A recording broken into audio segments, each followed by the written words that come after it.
Warahmatullahi wabarakatuh. Selamat pagi anak-anakku. Semoga kita selalu dalam keadaan baik dan sehat selalu ya. Jangan lupa sebelum memulai pembelajaran berdoa terlebih dahulu. Siapkan alat tulis dan simak pembelajaran Ibu pada pagi hari ini. Oke, untuk kelanjutan dari materi yang kemarin, pagi ini Ibu akan membahas tentang objek kajian sosiologi.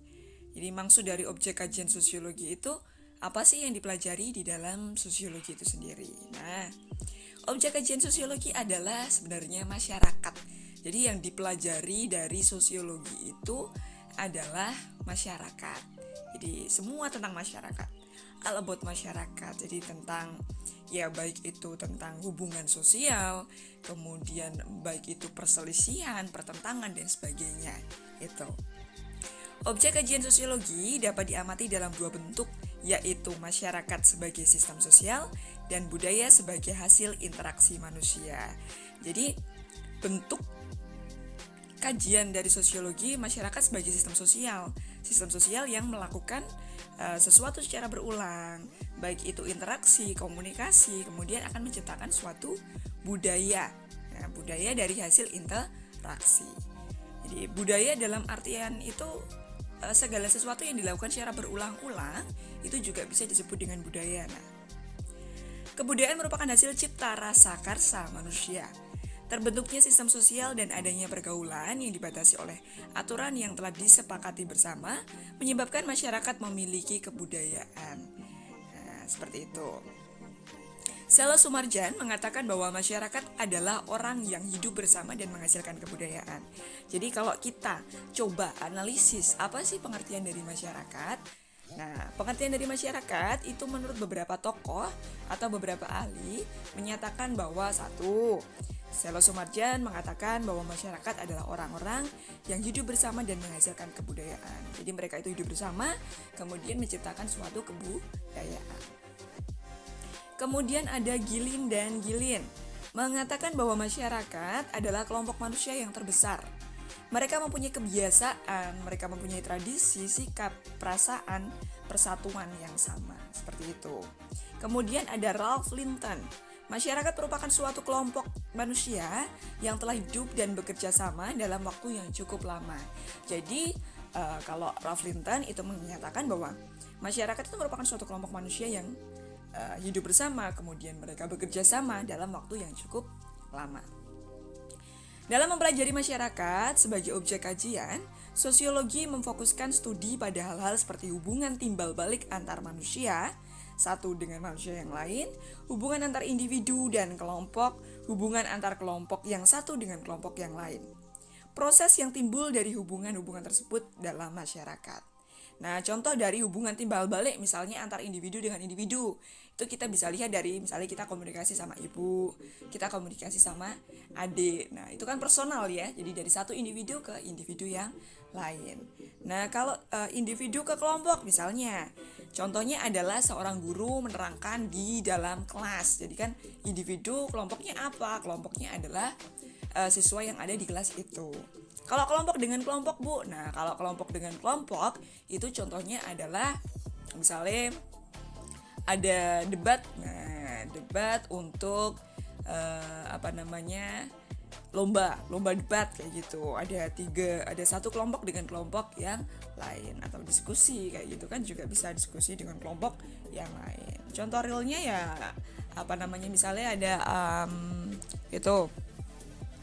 pemain sepak bola. Nah, antara tim satu dengan tim yang satunya. Nah, itu hubungan dari kelompok dengan ke kelompok. Gitu ya. Bedanya di personal. Kalau personal individu ya hubungan timbal balik antar individu. Individu kelompok contohnya ibu guru yang menerangkan muridnya di dalam kelas. Kalau kelompok-kelompok contohnya adalah tim supporter turnamen kayak gitu tuh juga bisa. Tuh. Oke, lanjut. Adapun beberapa unsur yang terkandung dalam istilah masyarakat, unsur-unsur tersebut adalah satu. Intinya, apa yang dikatakan apa itu masyarakat apabila terkandung unsur-unsur sebagai berikut. Yang pertama, sejumlah manusia yang hidup bersama dalam waktu yang relatif lama. Jadi hidupnya itu lumayan cukup lama ya, relatif lama. Di dalamnya manusia saling mengerti, merasa, mempunyai harapan-harapan sebagai akibat dari hidup bersama. Kemudian yang kedua, memiliki sistem komunikasi dan peraturan yang mengatur hubungan antar manusia dalam masyarakat. Ada sistem komunikasi nih, ada aturannya juga. Jadi manusia ataupun masyarakat yang hidup di dalam suatu lingkup itu, mereka tidak bisa secara bebas untuk melakukan hal-hal yang mereka inginkan. Karena apa? Di dalam masyarakat itu tentunya ada aturan yang tidak serta-merta masyarakat bisa melakukan apapun yang mereka sukai kayak gitu. Karena mereka berada di dalam suatu lingkup masyarakat, otomatis mereka juga harus mematuhi itu peraturan yang ada di dalam masyarakat itu. Kemudian yang ketiga, manusia hidup bersama merupakan satu kesatuan. Kemudian yang keempat, manusia hidup bersama merupakan satu sistem hidup bersama yang menimbulkan kebudayaan di mana setiap anggota masyarakat merasa dirinya masing-masing terikat dengan kelompoknya. Jadi mereka adalah makhluk sosial di mana mereka tidak bisa hidup sendiri tanpa bantuan masyarakat yang lain. Pun masyarakat yang hidup misalnya di kampung ataupun di kota kayak gitu. Jadi mereka tidak dapat hidup sendiri tanpa adanya bantuan oleh kelompok masyarakat yang lain, seperti itu. Kemudian cabang-cabang sosiologi. Cabang-cabang sosiologi yang pertama ada kriminologi. Jadi sosiologi nggak pure murni satu ilmu atau satu pembahasan saja, enggak. Jadi ternyata sosiologi itu dibedakan menjadi beberapa cabang. Difokuskan seperti itu. Yang pertama ada kriminologi, itu mengkaji tindakan kriminal dan penyebab serta usaha-usaha mengembangkan berbagai metode pencegahan kejahatan. Jadi kalau masalah istilahnya pembunuhan, pembantaian, kriminal-kriminal yang lain itu masuknya di sosiologi, dipelajari di sosiologi, namun khususnya di kriminologi. Kemudian ada demografi, itu mempelajari bentuk komposisi persebaran populasi manusia. Persebaran masyarakat di kota dengan persebaran masyarakat di desa itu tentunya juga berbeda. Kemudian ekologi itu mempelajari struktur lingkungan perkotaan dan pola-pola penempatan pertumbuhan penduduknya. Nah, ini kalau ekologi manusia kalau demografi itu kan lebih menyeluruh ya, bagaimana masyarakat persebarannya itu seperti apa. Nah, kalau ekologi terkhusus di perkotaan. Ekologi politik mempelajari cara-cara seseorang mendapatkan dan menggunakan kekuasaan dalam satu sistem politik, termasuk muncul berbagai gerakan politik. Nah, psikologi sosial mempelajari tingkah laku sosial yang dilakukan oleh individu dan hubungannya dengan individu yang lain dalam masyarakat. Itu psikologi, tingkah lakunya dipelajari di dalam psikologi sosial. Sosiolinguistik itu mempelajari cara manusia menggunakan bahasa dan berbagai situasi masyarakat. Nah, kalau sosiologi linguistik itu lebih kepada bagaimana cara mereka untuk melakukan sebuah komunikasi atau mengungkapkan suatu komunikasinya kayak gitu. Jadi bahasanya seperti apa, kan otomatis bahasa di satu daerah dengan daerah lain itu berbeda. Kemudian bahasa mungkin ada di suatu kelompok tertentu mereka menggunakan bahasanya mereka sendiri, itu juga ada seperti itu. Oke, lanjut. Ada sosiologi pendidikan, itu mempelajari dan memahami bagaimana lembaga pendidikan mentransformasikan perilaku budaya dan tradisi masyarakat. Kemudian ada sosiologi ilmu pengetahuan, itu mempelajari mitos yang ada dalam masyarakat, pandangan hidup, ilmu pengetahuan, dan pengaruhnya terhadap sikap dan tingkah laku. Kemudian ada sosiologi hukum, mempelajari hubungan antara hukum formal yang ada di masyarakat dan berbagai pola sosial seperti ekonomi, tradisi, budaya, dan hubungan keluarga. Ada sosiologi hukum yang formal. Formal itu di mana diatur dalam undang-undang. Nah, ada juga kan hukum adat. Misalnya contoh di Aceh ada hukum adat yang namanya hukum cambuk, di mana kalau ada perilaku-perilaku penyimpangan seksual ataupun ternyata ada penyalahgunaan dan sebagainya, itu ada hukuman cambuk kayak gitu.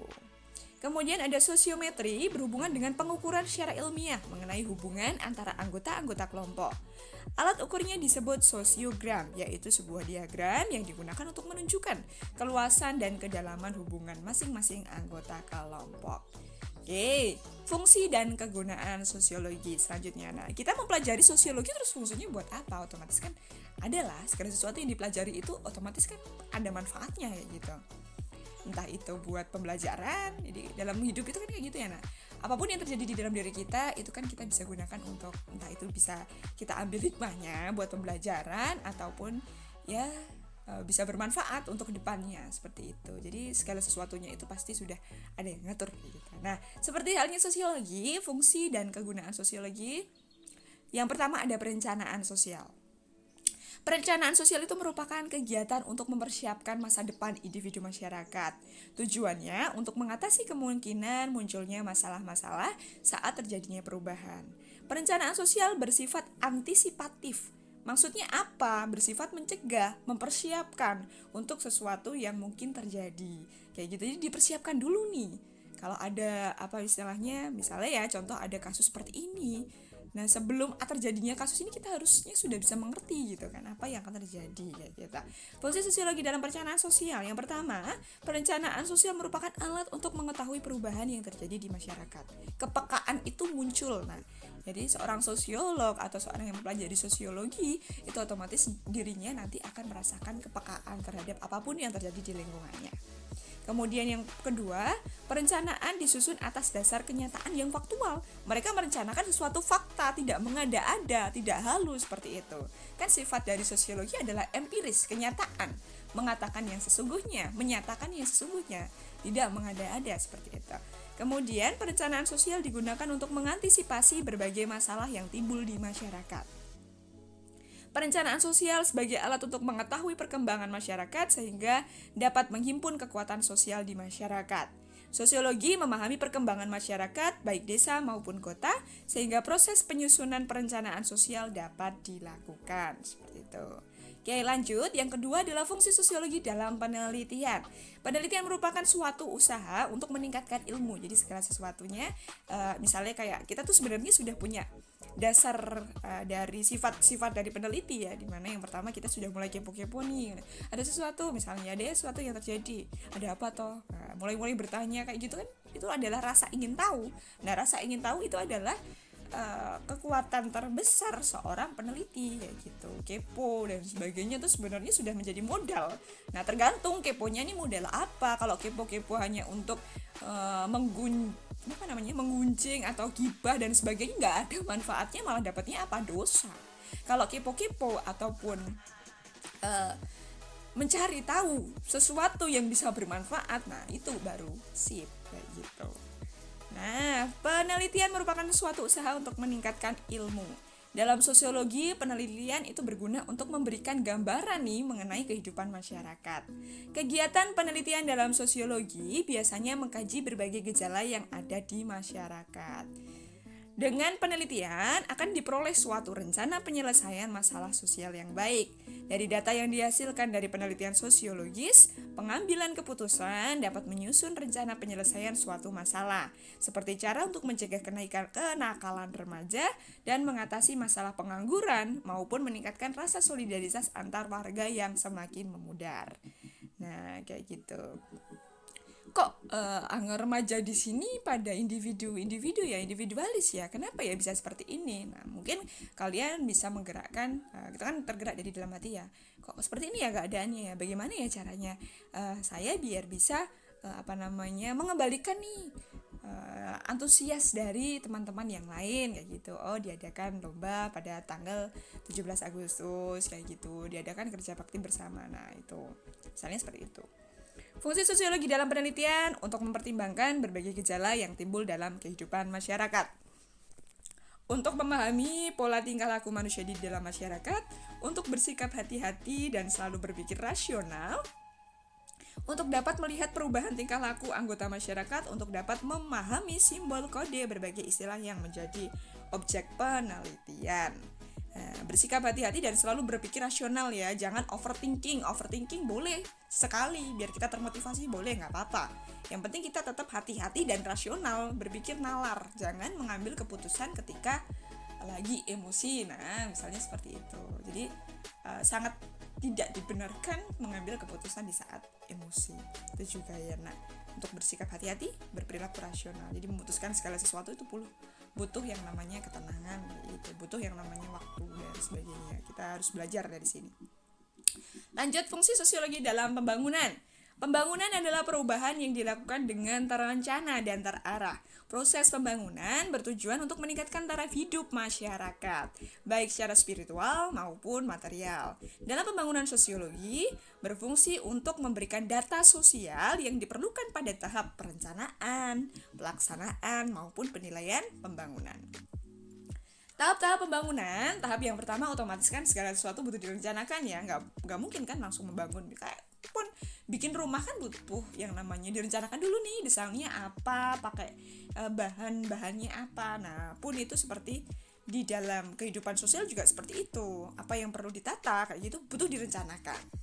Nah, tahap perencanaan itu untuk mengidentifikasi kehidupan masyarakat sehingga memerlukan data-data yang relatif lengkap yang meliputi pola interaksinya seperti apa, kelompok sosialnya seperti apa, lembaganya, stratifikasinya seperti apa, kayak gitu. Tahap pelaksanaan. Pada tahap pelaksanaan perlu diadakan pengawasan terhadap kekuatan sosial dan perubahan sosial di masyarakat. Caranya adalah dengan mengadakan penelitian terhadap pola kekuasaan dan wewenang yang ada di masyarakat dan melakukan pengamatan terhadap perubahan yang terjadi kayak gitu. Kemudian tahap evaluasi nih, dievaluasi. Dalam tahap ini dilakukan analisis dampak sosial pembangunan. Keberhasilan pembangunan hanya dapat dinilai melalui evaluasi. Dalam tahapan ini juga dapat diidentifikasi terjadinya kekurangan dan kemunduran. Melalui evaluasi dapat dilakukan perbaikan, perkembangan dan peningkatan ke arah yang lebih baik kayak gitu. Jadi contohnya misalnya ya tadi, kenapa ya remaja di daerah saya tidak sekomit dulu kayak gitu. Butuh direncanakan. Kita analisis dulu nih alasannya kenapa ya mereka seperti ini gitu. Jadi jangan gegabah juga menetapkan aku kudu ini. Piknik wae misalnya kayak gitu. Mesti mereka kurang piknik kayak gitu. Kan enggak kayak gitu. Nah, dianalisis dulu kenapa sih mereka sekarang hubungan di antara personil satu dengan yang lain kok seperti ini, dianalisis. Direncanakan dulu nih yang tepat itu seperti apa. Kalau ini remaja ini mereka tidak bisa gabung karena mungkin ada di luar kota, ada yang merantau dan sebagainya. Nah butuh dirancang dulu caranya kita berkomunikasi biar lebih intens apa ya. Kita adakan Zoom dulu agar lebih maju nih, lingkungan kita rapatnya via Zoom misalnya kayak gitu, dilaksanakan nih. Kemudian via Zoom nanti dihasilkan keputusan atau kesepakatan. Enaknya seperti apa ya? Lingkungan kita akan dibangun seperti apa ya? Nanti 17 Agustus kita akan adakan apa ya? Kayak gitu. Kemudian tahap pelaksanaan dan kemudian evaluasi. Kalau kurang baik, masih kurang remaket misalnya kayak gitu, ya mungkin akan ditindaklanjuti lagi gitu. Itu ya. Nah, masih banyak contoh yang lain. Kemudian ada fungsi sosiologi dalam pemecahan masalah. Masalah merupakan keadaan yang dianggap sebagai suatu kesulitan yang perlu diselesaikan. Masalah muncul karena adanya kesenjangan antara harapan dan kenyataan. Jadi ketika harapan tidak sesuai dengan kenyataan, maka akan muncul sebuah masalah. Kayak gitu. Masalah sosial yang ada di masyarakat berkaitan dengan nilai-nilai dan lembaga kemasyarakatan. Disebut masalah sosial karena dapat mengganggu keharmonisan di masyarakat. Metode pemecahan masalah yang pertama ada antisipatif, tindakan yang sifatnya mencegah serta mempersiapkan untuk sesuatu yang mungkin terjadi. Jadi diantisipasi dulu. Kemudian yang kedua, metode represif, tindakan agar membuat jera pelaku pelanggaran. Kemudian ada metode restitutif. Restitutif itu tindakan yang berupa pemberian ataupun penghargaan ataupun reward yang menaati hukum. Nah, antisipatif itu contohnya apa? Misalnya, kalau antisipatif itu contohnya ketika bahaya narkoba, kemudian bahaya free sex dan sebagainya, diadakan sebuah sosialisasi ini. Ada sosialisasi di tengah masyarakat, di sekolah juga bisa. Disosialisasikan nih bahayanya kalau kita melakukan free sex itu apa, bahayanya ketika kita mengkonsumsi narkoba itu apa. Nah itu jadi antisipatif itu sebelum seseorang ataupun sebelum kelompok itu melakukan pelanggaran kayak gitu. Jadi diantisipatif dulu. Kemudian kalau represif, tindakan agar membuat jera pelakunya. Jadi ketika mereka sudah melakukan suatu kesalahan, bagaimana caranya agar dia tidak mengulangi kesalahan itu adalah dengan cara misalnya dihukum. Nah, pelanggaran lalu lintas ditilang kayak gitu. Kalau anak-anak melanggar datang terlambat dengan alasan yang tidak jelas, tidak mengerjakan tugas dan sebagainya, dipanggil BP, dikasih hukuman. Nah, itu represif. Represif itu berarti setelah dia melakukan pelanggaran, kemudian dia mendapatkan hukuman. Tujuannya agar apa? Agar dia jera, seperti itu. Kemudian kalau restitutif itu tindakan yang berupa pemberian ataupun penghargaan. Nah, itu ada misalnya karena seorang sudah membantu polisi menangkap bandar narkoba, maka dia mendapatkan sebuah reward ataupun sebuah penghargaan. Tujuannya apa? Agar yang lain juga termotivasi untuk melakukan hal yang sama. Hal yang sama dalam artian apa? Dalam artian adalah berani jujur ataupun berani untuk istilahnya kayak melihat kesalahan, dia berani ngomong kayak gitu, berani bersuara seperti itu. Nah, itu ya. Mungkin cukup itu dulu pembahasan kita pada pagi hari ini. Nah, selanjutnya karena PPT ini sudah Ibu share ya, udah Ibu share di grup, jadi kalian nanti bisa buka kembali, kalian bisa baca-baca kembali, kemudian kalian resum itu kalian catat inti-intinya, catat poin-poinnya, karena mungkin nanti pada saat ulangan, entah untuk ulangan lisan ataupun tertulis, mungkin akan ada beberapa soal yang muncul kayak gitu ya nak. Kalau ada yang belum jelas, kalian bisa langsung japri ibu ataupun tanya di grup. Jadi nggak boleh sungkan, nggak usah sungkan gitu. Jadi kalau ada yang susah, kalian langsung bilang saja kayak gitu. Itu ya, tetap patuhi protokol, tetap jaga kesehatan, dan semoga pandemi ini segera berlalu, kita bisa tatap muka di sekolah. Amin. Sekian dari Ibu, kurang lebihnya mohon maaf. Wassalamualaikum warahmatullahi wabarakatuh.